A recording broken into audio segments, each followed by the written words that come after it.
आगे बढ़ते हैं और जैसे मैंने कहा IAS के इन्वेस्टमेंट मैनेजर्स के डेप्यूटी CIO संदीप बंसल हमारे साथ जुड़े हैं। Sandeep ji, good afternoon. संदीप जी, क्या ऑल टाइम हाई का जो इंतज़ार चल रहा है 13 महीने से, वो ख़त्म होने के कगार पर हैं क्या हम? जिस तरीके के क्यूज़ बैठ रहे हैं मार्केट में, क्या लग रहा है यहाँ से अब ऑल टाइम हाई आए और उसके बाद मार्केट यहाँ से भी और चले, ऐसा पॉसिबिलिटी होगी क्या? गुड आफ्टरनून अनुज। रिजल्ट्स, अर्निंग्स, फंडामेंटल्स उस हिसाब से ये क्वार्टर इन लाइन रहा है। उम्मीदें बहुत ज्यादा नहीं थी इस क्वार्टर से, क्योंकि इस क्वार्टर में काफी डिस्टरबेंसेस थे।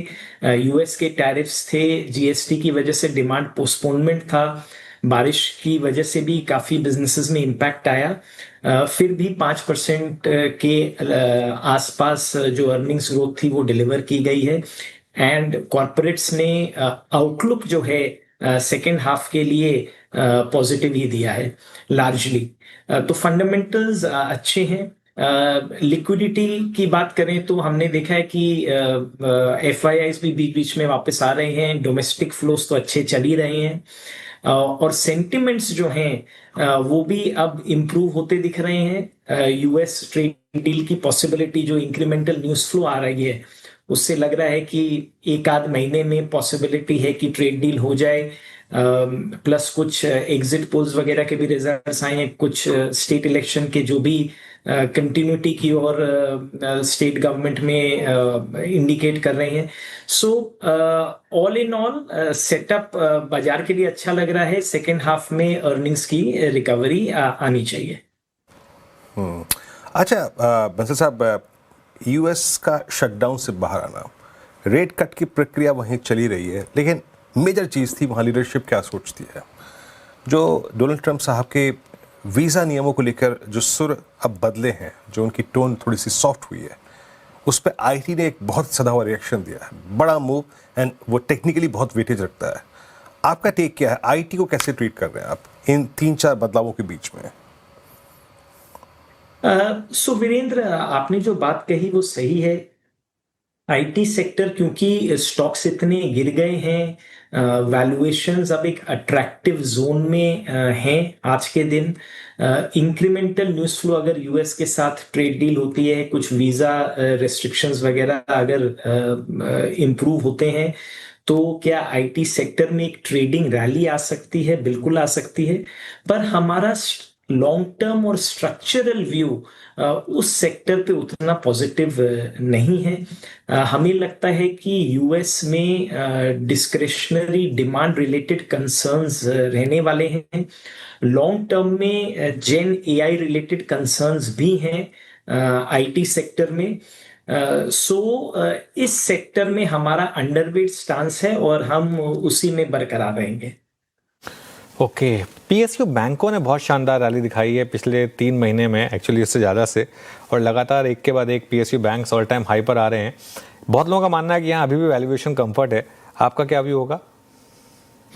अनुज, हमारा भी PSU बैंक्स पे पॉजिटिव व्यू है। इनफैक्ट पूरे बैंकिंग सेक्टर पर ही हमें लगता है कि क्रेडिट ग्रोथ में जो पिकअप आ रहा है वो FY27 नेक्स्ट ईयर भी सस्टेन होगा। हमने लगभग 11-11.5% की क्रेडिट ग्रोथ में पिकअप देखी है। इस क्वार्टर में जितना मार्जिन कंप्रेशन बैंकिंग सेक्टर में एक्सपेक्टेड था, उससे थोड़ा कम आया है। आगे जाके मार्जिन्स बैंकिंग सेक्टर में इंप्रूव होने चाहिए। एसेट क्वालिटी जो है वो मेंटेन्ड है PSU बैंकिंग सेक्टर स्पेस में भी। वैल्यूएशन कंफर्ट वहां पर अभी भी हाई है, और आगे जाके अगर कॉरपोरेट लेंडिंग में पिकअप आएगा, MSME सेक्टर में लोन ग्रोथ में अपटिक आएगी, तो उससे PSU बैंक्स को फायदा मिलेगा। और वैसे भी रिटेल लेंडिंग में भी वेरियस बैंक्स अपनी कोशिशों में लगे हुए हैं। सो हमारा PSU बैंकिंग स्पेस पे, स्पेशली लार्ज बैंक्स पे पॉजिटिव व्यू है। अच्छा बंसल साहब, ये अभी बंसल साहब की कंपनी लिस्टिंग हुई एक और, ये पूरा खेमा आपने देखा, लेंसकार्ट हो गया, इटर्नल, नायका के नंबर्स बहुत स्ट्रॉन्ग थे इस बार। अभी नंबर भी देखे आपने इटर्नल के नंबर्स में, हालांकि वो आई थिंक जो अकाउंटिंग में बदलाव था उसके बाद थोड़ा सा इफ्स एंड बट्स है, अदरवाइज हाउस व्यूज बहुत स्ट्रॉन्ग थे। अभी यहाँ पे अगर कुछ स्टॉक स्पेसिफिक टिप्पणी ना कर पाए, लेकिन आपका व्यू क्या है? हेल्दी जा रहा है ये स्पेस आपके लिए? ये जो पूरा इंटरनेट टेक्नोलॉजी कंज्यूमर टेक वाला स्पेस है वीरेंद्र, इसमें हम सिलेक्टिव स्पेसेस में पॉजिटिव हैं। यहाँ पे ग्रोथ एक हेल्दी रन रेट पे एक लंबे समय के लिए रह सकती है। हमें लगता है स्पेसिफिक बिजनेसेस 15 से 20% की ग्रोथ काफी आने वाले सालों तक दे सकते हैं। ये एक सेगमेंट ऐसा है जहां पे नंबर ऑफ प्लेयर्स जो हैं वो बहुत ज्यादा यूजुअली नहीं हो सकते हैं। 2 से 3 प्लेयर हर एक स्पेसिफिक सेगमेंट में ऑपरेट करते हैं। वो डिस्प्रपोर्शनेट मार्केट शेयर उनका रहता है। Over a period of time ये बिजनेसेस कंज्यूमर्स को एक हैबिट फॉर्म करवा देते हैं एंड इन बिजनेसेस के पास हमें लगता है over a period of time एक प्राइसिंग पावर आएगी, उसकी वजह से ऑपरेटिंग लेवरेज आएगा और इस स्पेस में वैल्यूएशंस ऑप्टिकली तौर पे हमेशा महंगे दिखेंगे, पर इसमें हमें एक लंबी जर्नी के हिसाब से अगर हम सोचें तो सिलेक्टिव पॉकेट्स में हमें ये स्पेस अच्छा लगता है। हाँ, इन स्पेसेस में भी कुछ एक बिजनेसेस ऐसे हैं जिनके वैल्यूएशंस हमें भी नहीं समझ में आते, तो उनसे हम दूर रहते हैं।